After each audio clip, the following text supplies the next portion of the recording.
Welcome back to this week's podcast episode. I'm here with my fantastic co-host Leanna, as always. Hello. Hello. It's not like we've just met. No, I know. Okay, so in this week's episode, we are bringing, as always, banned words, confessions of, and Horton Hangout questions, and a few other little bits as well. So let's jump straight in. What have we been up to? Loads, always. I've been in Ireland again. Mm-hmm. That was great. Long-standing client of Horton Consulting, who we love very much. Great, really, really engaging day. Slightly different spin on it, and I feel like we're progressing a lot and making moves, shall we say, which is going really well. So it's an exciting day. Yeah. Great energy as well, as always, in Ireland. I do love it over there. Yeah. So I've also done a patient experience evaluation day, which I absolutely love because you get to see a lot of what's going on in the practice in real time. Mm-hmm. So not just opinions and what they say is going on, which also, I don't know if you agree, looks very different for a clinician versus the support team. Absolutely. So it was really good because I got to come in later. So everything was, it was going on. They couldn't hide from it. Yeah. But it was lovely. It was a wonderful practice. And so we had some really great outcomes from that day. And it was interesting. There was something that I absolutely loved in that practice, which is an interactive TV, which the dentist was using when he was doing a new patient assessment. And it took me a lot not to react because I was like, wow, this is amazing. But obviously I had to be like, yes. Back in the day, I used to call that an assessment day. So it would ring a bell with dentists. Yeah. And I think the most powerful thing about it is seeing the practice, warts and all, and the reality of it as well. Yeah. Because everyone has different opinions of what's a challenge and what's happening. And clinicians that are also owners aren't getting to see everything all the time. So their opinion could be based on just what they see in their treatment room. It could be based on what they hear from their manager. And actually having someone independently come in and get to grips with what's going on through live observation of the practice just running as it should is golden. Yeah. And it really helps us to bring everyone together as a team to identify issues with systems and processes and communication and to go, right, this is what you need to do. What parts of that can you go and do on your own? Mm-hmm. What parts do you want us to help you with? Because we definitely can help you. And it's just a really lovely session. What I also like is that we can get them in the diary quite quickly because we don't need to close the practice for training. Nope. So we reserve time for them. We have dates on hold for them. And if we don't fill them, because they are quite short notice, we just use that as one of our admin days. We've always got plenty to do, plenty of preparation to be doing anyway. But it's great that if someone wants to strike while the iron is hot, we're like, we can come in next Thursday actually and do this. Just leave the practice running as it is. Yeah. And I remember one of my clients who I still work with today, and when I went and observed their patient experience, wow. I mean, we still joke about things I saw that day now because typically things go wrong, don't they, as well? So straight away, 8 a.m. patient, whitening trays weren't back. Yeah. I also given them cutting a bit of slack. It was a Monday. So, Okay, but can we just talk about that? That feeling, that belly drop when you realise the patient is in that waiting area, but the work is not there. It's horrible. Horrible. And then it's who's going to tell the dentist. Mm-hmm. We've all been there. So who's going to tell the dentist? Yep. What's the patient going to be told? Yep. And the bit I hate the most is the fabrication of lies around it all. I can't bear it. I can't bear lies. It's such a desperate space to be in, though, isn't it? And I agree. I don't like the lying. I just can't do it. I'd rather be at my most uncomfortable telling the truth than be at my most uncomfortable lying. when you get caught in the web of lies and they ask you questions and you get tripped up. It's not worth it. It's not worth it. It's not worth it. It's just not worth it. And the poor lab always get the blame, don't they? I know. They do get the blame. Poor technicians. I know. Poor laboratories. It's awful though, isn't it? Yeah. So add to that, they've got someone they don't know standing behind their reception desk observing. Yes. Oh, it must have been awful for them. Can you imagine the burn? So, you know that inside burn? You know that morning, it all went so wrong for them that all I could do in the end, because I just felt so sorry for all of them, I said, let me take over reception while you take the time you need to sort out all of these things that have gone wrong, because it wasn't just the trays, it was other things as well. And I think that for them, they were probably a bit worried about me, naturally, and the fact that, well, thankfully they used the same software I did. So can you imagine? That's why I volunteered. I was like, let me just take over, no problem at all. And I will just take over and I'll deal with, free surgeries of NHS patients coming in and out. And I will just deal with it and the phone, and just, you sort everything out you need to sort out, just leave me to it. And I think that really helped them to then relax after that. I was like, it's me. I've caused this. Yeah. It's sod's law because I'm here that something's gone wrong. And we still laugh about these things. I bet they love you for that. Well, what else can you do? You can't just stand there. No, I wouldn't. But do you know what I mean? Some could. Yeah, well, I couldn't. No. I was like, I need to help here. Yeah. I've got to step in, and I'm not dressed to help out in a treatment room, so I'll go on reception and just do my very best and just take some money and book appointments and go from there. I would be hoping for spare scrubs in that situation. Yeah, it might have been better, but anyway, it was nice. But they're really, really lovely days, aren't they? Yeah, really, really enjoyable. Yeah, really lovely really days. Enjoyable, and it made me excited, seeing how different dentists work. Yeah, being in that room again. I think you forget that you do actually enjoy dentistry, and that you're not just in it by fluke. Yeah, Yeah, absolutely. We've stayed for a reason. Absolutely, because we love it. Because we love it. And that's why I always say Horton Consulting was born from a love of dentistry. Yes, it was. Because it sure was. And that's what it's still doing today. Yeah. We love it.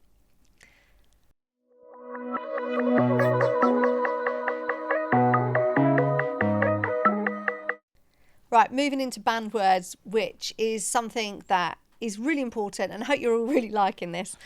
I said, I think in pod 1, that it's been 17 years of Horton Consulting and that I've been helping practices with these banned words for those 17 years. But actually it goes way back, because it's at least 21 years that I've been aware of words that I need to change in my role, firstly as a treatment coordinator. So I want to talk about one of these words now, which divides opinion all the time, and just have a quick discussion about it. And see where you're at with it, and also whether your thoughts have changed over the years as well. So the banned word is actually patient. Right. And the word to use instead is client. Now, I will never forget, in a lecture scenario, and I'm pretty sure I was lecturing for Ash. He'd asked me to come and talk about something on one of his courses, and I just referenced a client instead of a patient. And a male dentist in the audience put their hand up and said, that's ridiculous. It sounds like your patient's a prostitute or something like that. Wow. The room dropped. And someone else said, sounds like that's your problem, mate. No. Yeah. In a lecture setting. Yeah, it was a big room of people. And how are you feeling at this point? Well, firstly, to hear the word prostitute out loud was very strange. And then this person, who I don't know to this day, I don't know who either of these are, right, to this day, and this other male who said, sounds like that's your problem, mate. You could have heard a pin drop. But then, once it sunk in, there was just laughter. Yeah. Everyone's... Good. But it's more of that chuckle of laughter, like, oh, can you believe that? Oh my God, that's so true. And everyone's probably in absolute agreement that that's your issue. So my response was, well, hang on a minute. When I go to the hairdressers, I'm not a customer, I'm a client. A customer's a, one transaction individual. A client is someone who returns again and again. And that's really what we want when we're attracting new clients into our business. We want them to become repeat customers. We want them to become our friends, therefore they're clients, and we don't call them patients. And it's the same if you go to the beauticians, you're also a client. Solicitor, you're a client, and client is actually a much more professional word. Now, there are other people, and I distinctively remember, and I know you love this guy as much as me, Colin Campbell. Oh, Colin. Love him, don't we? I don't even know why I love him so much, but I do. I can't pinpoint what happened for me to be like, wow, I love him. He's just a lovely man. He's just a nice guy, isn't he? Yeah. And I think for us, it's also been the development that he's put into his team that makes us really always respect him. So I've known Colin since way back. And Colin said to me, Laura, I can't use the word client. I get where you're coming from, but I drill holes in people's skulls and therefore they're a patient. And I said, I absolutely get where you're coming from, and that's absolutely fine. So I get it. It's got to be something that's really comfortable. Where I think it pays off, the word client, is if I'm on reception and I'm checking a patient out, usually out because it takes longer, doesn't it? I'm checking a patient out and there's maybe the phone rings, I'm on my own and I need to get it. I will answer that call with permission from the patient in front of me. I will answer that call, but I will then say, I'm just with a client at the moment. If I can take your name and number, I'll call you back in around 10 minutes. And that makes that person in front of me feel quite special. And that's where it works really well. To reference them as a client in that scenario works brilliantly. I completely get it that there are people who will say, no way, it's patient and patient only. But there are many, many practices, as we know, that do use the word client because they're offering this higher level patient experience. And that's what works for them. And that's how they always reference to their patients, is with clients rather than patients. What are your thoughts on this? I think it's natural for most people that work in dentistry to use patient as a reference. And I think the reason why they don't maybe take on the client word is because it's difficult to get out of bad habits, or just a habit, really. I'm not saying it's a bad habit, but when you use terminology all the time to retrain, as we know, going from dental nurse to TCO, to retrain the way that you speak it takes effort. And I think day to day in a fast-paced world that is dentistry, you could go, yeah, I'm going to do client today. And the first 3 or 4, it's client, then it's like, oh, that patient, and then you're back into your old cycles. Yeah. So I think I completely agree with you in terms of when you're using it in the scenario that you presented it. Absolutely, it's more of a benefit to use that word. Clinically, I think patient works. Yeah. And I will say that although I was, it was ingrained in me to use the word client, the word patient was not used when I worked for Ash. In my practice, I have just been using the word patient because actually I haven't had the brain space or capacity to focus on changing that with everything else that's been going on. And I've thought a lot about this. When do I use it? How do I use it? I use the word client when a patient can hear me, referencing them. But the rest of the time, they'll be a patient. Yeah. But if they can hear me referencing them, they're a client. Yeah, I agree, though. I think it does make them feel more important, more special and valued. Because if I was with you, for instance, and I didn't know anything about dentistry, and you said patient, and then I went and seen somebody else and they said client, I'd be like, oh. It could even be a subconscious thought as well. That's it. And it's also just trying to make people feel a little bit special and valued. Yeah. And some people don't want to be a patient. No. I don't want to be a patient. No. Because again, the word patient for a lot of people can be quite negative about, oh, I'm unwell. Yes. It's what we attach it to. Exactly. Yeah. Exactly. I totally appreciate when I go to the doctors, I'm a patient. exactly. I'm there because I need some help. Yeah. Please help me. Or if you're me, you're there all the time. Yeah.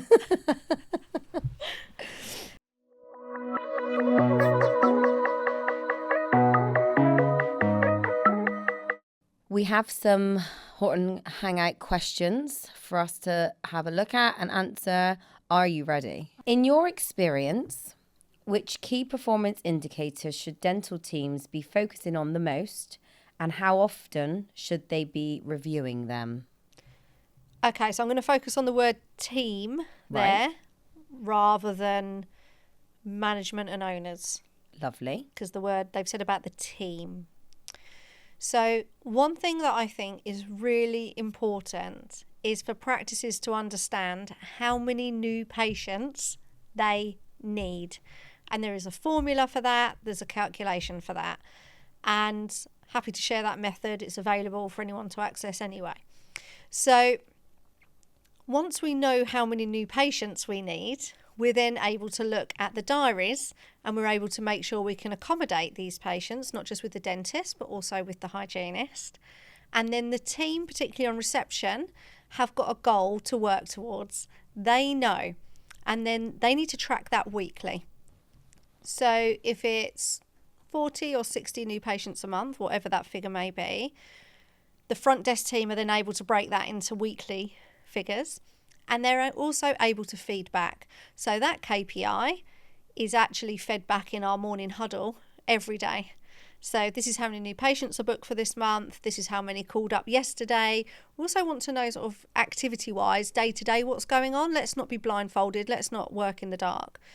So I think that first one is really important for everyone to be aware of, but it's the team that are managing that and keeping track on that and making sure that that target is being hit. Because if it's not, we need to look at the marketing activity and we need to look at follow-up and everything else around that and fine-tune some things, okay, or elevate some things. The other thing that I'm really passionate about is understanding where your patients are coming from and everyone understanding the importance of that as well. So the front desk team need to know what marketing is happening, not reactively but proactively. So we have a campaign running on Google for dental implants. Now that should all be tracked anyway from the marketing side, but again the front desk team need to be aware of these patients, this marketing activity, and ensuring 100% that they're finding out how that patient heard of the practice. Because we might be investing a lot of money in implants, Google AdWords for example, and we've got implant patients calling up and booking, and then there's an assumption that they've called from Google because we know we're doing an advert. You've got to ask. And that asking actually needs to be at the start of the phone call, not when you book them, because we also need to track the patients that aren't converting. What have they called about? Where have they called from? So that data, that information needs to be tracked right at the start. And then we need to follow that through. Okay, so what's the conversion rate in the practice from the examination to treatment? What is the conversion rate if you've got a TCO from free consultation to examination? What is the conversion rate from follow-up? Follow-up isn't something many practices are tracking, and we've got fantastic follow-up methods and systems that we put into practices, and we give the team a lot of training on that. It's not a simple, quick thing. It can actually take a couple of hours to get everyone on board and everyone understanding what they need to do from a communication and operations perspective. But I think there's some really key figures that everyone needs to be involved in and everyone needs to be aware of. And there's no harm in having this information in your morning huddle or on a whiteboard in, a room that obviously a patient's not going to see. That's great. Put that on there as well. I think everyone needs to know the aims and goals and what the practice is looking to do. There might also be KPIs that they want to track around referrals if they're a referral practice. Referrals coming in, where have they come from, which GDPs have sent them. But I think there's some problems around data and asking the team to track data. And the problem is we then do nothing with it. What is the point of putting all this data onto spreadsheets and everyone just gets an updated link or it pinged over as an attachment and no one even bothers looking at it? What's the point? So if you're not going to do anything with the data, don't even bother tracking it, in my opinion. We ask our TCOs to send all their updated tracking and data every month so that we can review it, so we can help them learn and understand what they need to be spotting. If there's something that stands out, good or bad, we want them to understand why that's standing out, and then for them to go and find the solutions or answers around that issue that we've identified. So we're doing that bit for them. We're helping them there. But it's key. Why should we ask the TCOs to track every week if we're not going to then review that data every month ourselves? I've been there. Have you? Doing tracking and then no one even looks at it. God, yes. It's awful. It is awful. But I do think if you're the right type of character in the role, you can drive more importance behind it. We started talking about it in a huddle, and then everybody became a bit more accountable. It wasn't just, Leanna will do it. Leanna will work these problems out. These are the figures, and she's responsible for everything forever and ever. Then when you do talk about it in the huddle, and we're like, right, guys, we do really need to think about our new patients this month. We are 10 behind, for instance. What are we going to do about it? What is our goal? What's our plans around it? And I really liked that. I felt like it was more of a collaborative approach. And it worked better. Yeah. And it doesn't feel so stressful and pressured when it's done in a huddle, because it's quite a relaxed conversation, obviously efficiently, but it is more of a relaxed way of discussing it. Whereas sometimes with a whiteboard, initially, when you're new to the business, it feels important, but then it becomes part of the furniture. Yeah. Or maybe even an annoying tool in the background, and a negative one. Yeah. It needs to be managed and controlled. Yeah, I think the communication around it is even better than it being on a whiteboard, because the whiteboard just becomes something that you look at when you're eating your lunch. Great, But I think it is important, because there's nothing worse than practice owners or managers, rocking in a chair in a room because they haven't got the new patients coming through that they want or need, more to the point, but no one else even knows about this anyway. So you're having an absolute crisis in your room or at home that evening when you're looking through the diary, and the team don't even understand why, because you've not communicated why this is so important. I think the other thing is that practices should actually share their financial targets and what they need to be grossing each month to make it a viable business. I think as a team member, when you know your business that you work in that's paying your wages and your mortgage, it has a target it needs to hit for it to be a viable business, and you know that business is doing that is reassurance in your pocket. And it also makes you feel really proud to be working for a business that's doing really well. I did find it really alien at first. I thought, what is this? And me. It was so difficult to get your head around, but then it just became so normal. And the financial target was also discussed in the huddle. So, it's the 15th of the month. Great news, we were on target. And then we'd change it into a daily target. So every day that daily target would be updated. And it'd be really nice when you're getting towards the end of the month and it's like, well, we only need to take £500 today, and already booked in is, 5,000. Yay. It's Lovely. a nice feeling. Yeah. It's positive. Yeah. Yeah. But I like that when you do know and things aren't going so well, that then the entire team do care and they're willing to drive and, again, problem solve. What are we going to do here? How can we change this? Can we change it? What do we then plan ahead for next month? Do we need to account for more new patients, more TCO, free consultations to then enable more consultations coming through? And it's kind of never taking your foot off the gas mentality. But if only the owners know that, or the owners and manager and TCO at a stretch, then how on earth is that going to be achieved successful month by month? And it's not. I've worked in businesses where I had no clue, absolutely no clue what the financials were, nor did I care. And not in a negative way, but I can't care if I don't know. No. Whereas if I do know, and I think, well, we're not going to hit green this month, that's worrying. Then all of a sudden I can understand the impact that may eventually have on me if it was to be a long-term issue. So I do agree that it's an absolute importance to share that knowledge with your team. But the starting point is having those figures in the first place. Right. and that's where people fall down, because they don't have them, or they feel embarrassed, or they think that a lot of it is actually in their own head. And do you know what? If you do have team members, when you share this information, who are then like, oh gosh, you know, you're obviously loaded and all of this stuff, which, by the way, dentists are not now. It's not 1980.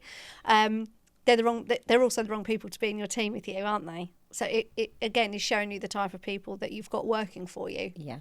Because they should be understanding. Again, you should be able to communicate. These are our costs.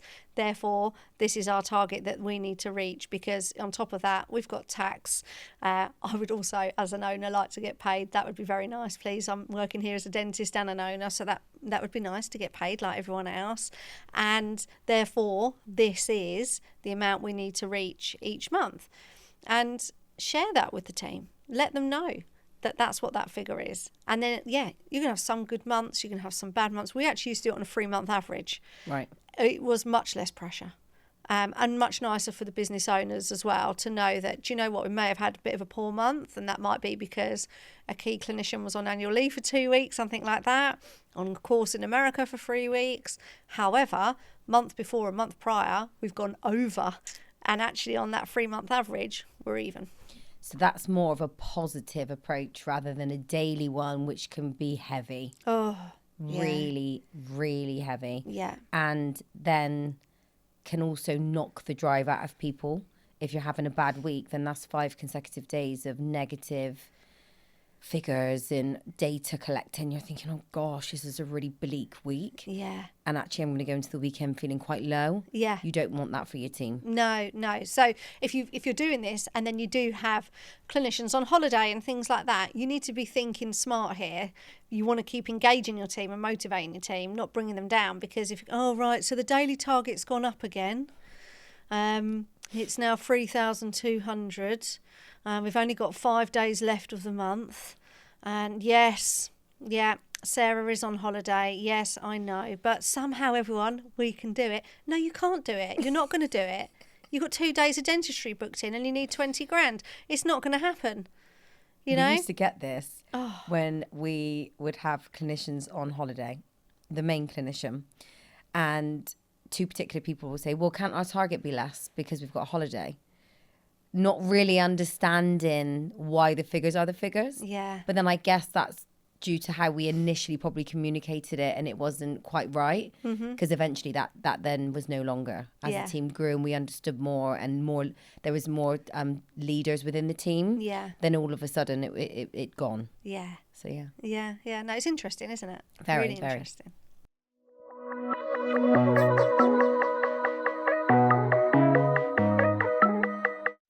Confessions of a Dental Nurse. Guys, this one is me. Go for it. This is a really good one. Okay. It's one of my most embarrassing moments of all time ever. Wow. Yeah. And I actually forgot that this happened. So I've obviously suppressed the memory. Right. What's brought the memory back then, this feature? Yes, because I reached out to one of my old colleagues and said, would you please do a confessions of? And she was like, are you going to do? Right. And I'm going to tell you. Right. So that then made me go, oh my gosh, I can't believe it. Yes, I am going to do that one. Right. Go for it. Set the scene. It's probably about 3:00, a Tuesday afternoon. Really quiet in the surgery. We've got, I think, is it Ken Bruce in the afternoon on BBC Radio 2? Because it's a low level. There's not much going on. So it's a quieter environment. Yeah. I was currently training a new dental nurse called Georgia. But at this point, she's brilliant. She's fully operational. So essentially, I'm shadowing her for just in case situations. And we were working with the principal dentist, Ian, who I always worked with and loved very much. We had a great relationship. And it was root canal treatment. So I'm just, looking in the sky because she didn't need me, listening to Ken Bruce, completely lost myself and let out a huge fart. I thought you were going to say yawn. You farted. I farted. Now, never do I ever fart loud. But of course, this one was a large. Oh, Leanna. Yeah. So I then decided to go, look at them. They obviously looked in shock at me, and I went, yeah, it was me. Yeah, it was me. But I kind of whispered it. The patient's obviously not looking at me. So then I felt embarrassed, ran out to the front desk area, crouched down on the floor, laughing hysterically, but also very embarrassed until the patient left. And then it was back in the day. So, you know, when you call a patient through, you have to ring through and they pick up the phone. Ian rang through and said, can you call Leanna through, please? Because she's just stank my room out. Or something like that. I can't remember the exact words. But he made reference to it. And then he came out and I was like, oh, I'm so embarrassed. Don't look at me. And he was like, no, it's fine. Oh. Yeah. I would have been, mortified. And I know the patient heard it, which was even worse. This is now out there on YouTube I don't and care. everything Is for that- everyone to know about. Yeah. I think that's a really great confessions of Brave. because you've really just put yourself out there. I have. Well done. Georgia's she's obviously scarred from it because she brought it up straight away. She's probably tells everyone. I Yeah. remember when I was training as a dental nurse, the nurse helping me did this massive fart one day. No, it's everybody's worst fear. You just forgot where you were. I just don't know what happened. I thought when you said, 3 p.m, Ken Bruce, RCT, RT, yawn. I was thinking she's nodded off, or she's she's leaning against the countertop, Yeah. and her head's gone, ooh, No. or something. She's fallen asleep. Which is another issue, isn't it? Well, 3 o'clock slump. yes, But that probably would have been better. I would have preferred that. Well, you can't blame anyone else. You're not in a supermarket. No. No. No one else. No. And the noise was evidently from me. Wow. Confessions of a practice manager. And I'm going to join you. This one's also me. Good. So, picture the scene. We're at work really early on a Friday morning because we had a training academy for dentists. We had a course on. So, we are there at 7 a.m. Registration was 8 a.m. So, it's really early. And my best friend, Cheryl, was working at the practice and she'd been working there for some time at this point. And we're all getting ready for the day, the show. And my boss comes up to me and he said, this wasn't Ash, it was Rahul. And he came up to me and he said, Laura, quick question before I start my day. Is everything okay with Cheryl? And I was like, yeah, why? And he said, are you sure? Is she unhappy? And I was like, what, at work? And he was like, yeah, is she happy here? And I said, well, yeah, I'm pretty sure she is. Why? He said, well, it's very odd. I checked my emails this morning and she's applied for a job and copied me in and attached her CV. Oh, no. And no. I didn't know what. I was like, what? And he was like, it's a bit odd, isn't it? I was like, so she's emailed a dentist but copied you in. That's really dumb. Right? So that's what she'd done. He's like, honestly, that's what she's done. She's applying for some job. The email is to this dentist. He's CC'd. And it says, I'm applying for position or dental nurse. Please find my CV attached.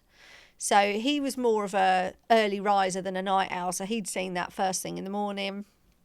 I was like, oh, okay. Course gets started. I call Cheryl into my office.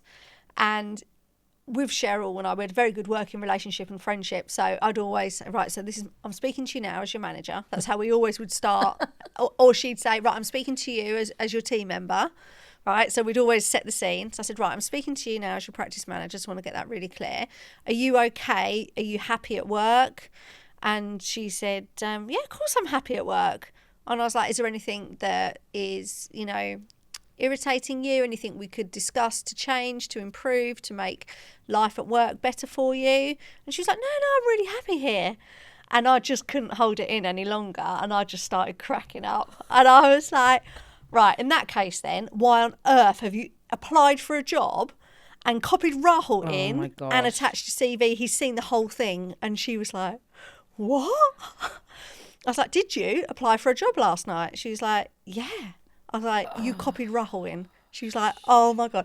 We were absolutely in stitches though. We were She was laughing. laughing? Yeah, because it was, how else do you respond? I would leave. She was dying. Yeah, but, I would be dying. it's like that hysterical reaction. Yeah. And she was like, oh, I can't believe it. What an idiot. And it's because a lot of responsibilities that she had in the practice were working alongside Rahul, so she'd copy him into a lot of emails, you see. Default. Unlucky. Oh, to no. keep him in the loop. So she's just gone, bam, CC, Rahul. Anyway, so I said, right, okay. I said, I'll let him know, obviously. You know, I said, why are you looking for another job then if you're happy? She was like, well, I just thought I'd apply. And I was like... Just say, like, whatever. I was like, so are you leaving? Are you looking for another job or what? She was like, no, I don't really want the job. I was like, this is pathetic. So anyway, long story short, then there was a break, or Rahul had done his lecture and Ash was talking, so swapped over. So Rahul came down and I said, right, all is good, but let's just have a quick chat together. So we all walked into the same room at the same time. With Cheryl? Yeah. Oh, the three of us walked gosh. into sort of the room at the same time, and we all just looked at each other and we all just cracked up. We were all just laughing so much. And Cheryl was like, I'm so sorry, I don't actually want another job. I don't even know why I applied. And he was like, but what? Well, I just can't understand why you copied me. And she's like, nor can I don't know. So it just ended up being such a funny thing. Good that they took it like that, though. Yeah, and then all day it was just, and from then, like, it was just something we laughed about, and me and Cheryl still laugh about that now. I would say that was 19 years ago. Wow. And we still laugh about it now. It was just so funny. What a mistake. I mean, it's one up from my previous confession about having to call the police. Oh. So this was much better. This is another HR fail, but much better. Much better. Yeah. So when I said to Cheryl, we're bringing this feature to the pod, she's like, oh, shall I write in about my CV? I said, no, I'll cover it, don't worry. Oh, good. Anyway, also I've shared her name with the whole world. So yeah, that was Cheryl, my best friend. Confessions of a Practice Manager. Oh, I like that one. Press follow to make sure you get an immediate notification. We look forward to hearing from you. You can watch us on YouTube and, of course, listen on all the usual places that you enjoy your pods. Thank you for hanging out with us.